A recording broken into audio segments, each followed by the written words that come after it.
Nigerian perfume influencers, we will fight. There's this buzzword that is going around the industry now, or the influencing world, layering, layering. Please watch this video. If you think Mason Crivelli's Oud Maracuja can get any better, wait until you try this layering combos that I'm about to show you. Mason Crivelli's Oud Maracuja and MFK Oud Satin Mode. The only question I asked this lady was, why are you layering MFK with Oud Maracuja? What are you trying to achieve? And she's responding and said, clearly you don't know anything about layering. And I said, okay, can you please explain the science, the art, the chemistry of layering to me? She deleted the comment and said nothing. Before you come online to give advice or influence this thing you are doing, please do your homework, do your research. And if somebody should ask you a question, take responsibility and answer. And if you say that you have goofed, you say, okay, you know what? Maybe there's a science to layering perfumes. Don't just bring, people won't bring too expensive perfume. If you layer it, if you wear this and this, it's a banger. What does that mean? What are you trying to achieve? Layering Oud Maracuja and MFK Satin Mode together. What is the smell? So let me get it straight. I'm trying to understand this guy's anger. Is his anger with the way the influencer responded to him? I mean, like, that's sus. I mean, if somebody was asking me, you know, from a good place, not from like a malicious, not with like malicious intent. If you're asking me from a good place, oh, what's the you know, use of layering, you know, two really strong perfumes? I would humor you and I would respond to you. But if you're asking me with, you know, with sarcasm, as if these ones have come again, I'm going to leave you on read. I don't owe you an explanation. If I want to layer, you don't want to layer, move along. It's not your business. But let's keep it, you know, clean. Let's keep it classy.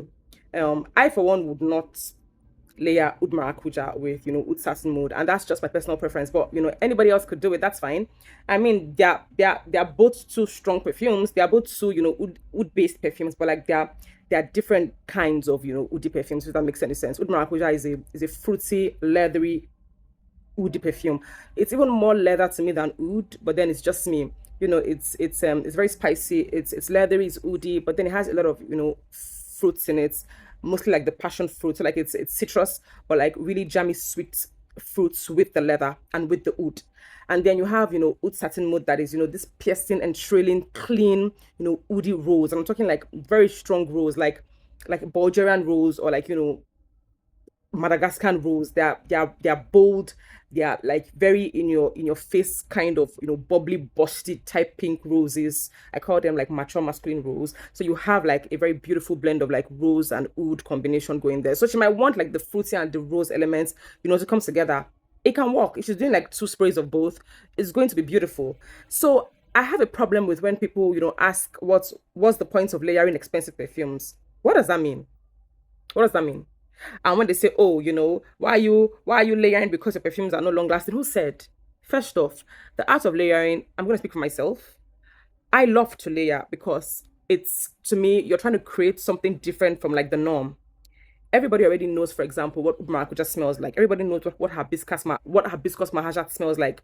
But if I wear, for example, you know, Vanilla Sex by Tom Ford and, you know, hibiscus mahajat, that gourmand element, like the vanilla, the thick, creamy, you know, dense vanilla of Vanilla Sex, you know, and the very spicy, you know, facets of hibiscus mahajat or Oud Maracuja is going to give you an impeccable, different, beautiful smell altogether. And nobody can place that.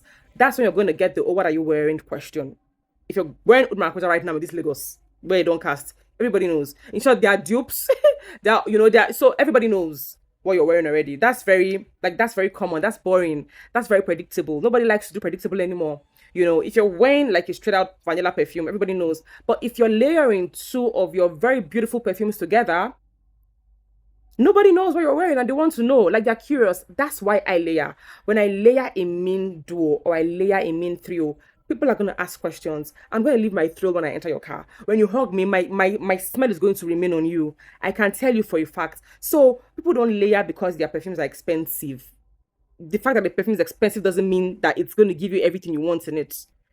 They are very one-dimensional, you know, one linear type perfumes that cost from $450. Okay, if I'm going to wear, for example, a perfume like Creed Aventus, the whole world knows. I don't want to wear a perfume that the whole world knows about just because it's expensive and I want everybody to know, oh, I'm wearing Creed Aventus. You might as well be wearing Club de Nuit by Armaf. They smell very much alike. If you trained, you know, noses can tell the difference. I can. Can you? So before you come on with your malice and say, oh, what are these people influencing? You clearly even have a problem with influencers. I don't know what it is, but let's not even talk about that. I don't even know who this guy is, but I'm like, okay, I saw this TikTok, and I remember I dropped a very, very respectful comment saying, people layer for different reasons. They don't layer because their perfumes are not long lasting. Layering will not make your perfume last long. No, they're layering to bring out just a different, like, to create something new. If I'm gonna wear, for example, my Taraf by Arabian, Taraf is such a sexy, spicy, beautiful, fruity, leathery perfume. It's so bloody gorgeous. If I'm gonna wear that with, for example, say Outlands by Amouage, that's a very like spicy, citrusy vanilla.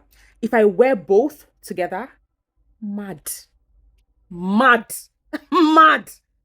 Layering is beautiful. Layering is art. When you know how to layer properly, you're going to kill it every single time. So people layer because they want to. People layer because they're trying to create just something different, from the usual norm, from what you know. Everybody knows how, your regular, black opium, smells like. Everybody knows what, your Ombre Nomad smells like. But they don't know, for example, what maybe Ombre Nomad smells like with, for example, some other perfume, together. It's going to give you something new, something timeless, something unpredictable, something nobody knows, and nobody wants to smell like the next person.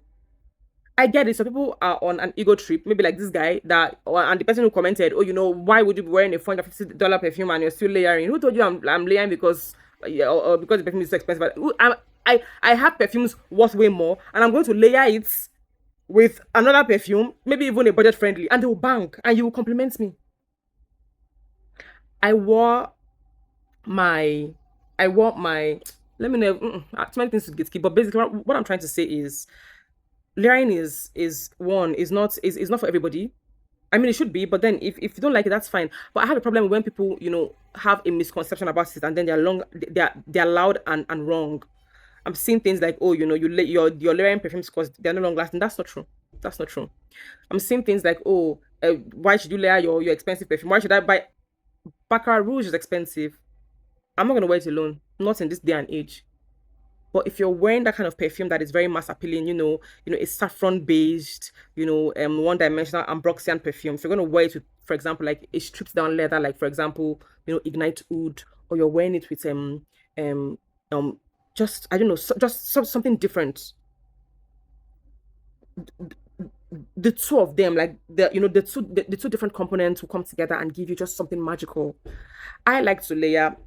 My rule in layering is opposites attract. I'm not gonna be layering Oud Maracuja and Oud Sasimo because there's no, to me, there's just no magic in that. So I'd rather do maybe like an Oudi perfume with a very rose scented perfume, or oud and white florals, or leather and white florals, or leather and gourmand, or leather and a fresh perfume. You wear your aquatic, citrusy, spicy, clean, stripped down, perfumes with gourmand, or you wear it with like florals, or you wear it with like leather. That is going to give you like just something very different. You wear your tobacco perfumes with something floral, just opposites, or two different types of scent DNAs will give you something different, and people will be asking questions. That's why I layer. I don't like to be predictable with my perfumes. I don't want to wear something and then everybody saying, oh, she has on Delina exclusive. Why? No. So that's why I layer. And if layering is on your thing, it's fine. Leave people alone to do what they want to do. Okay? Bye.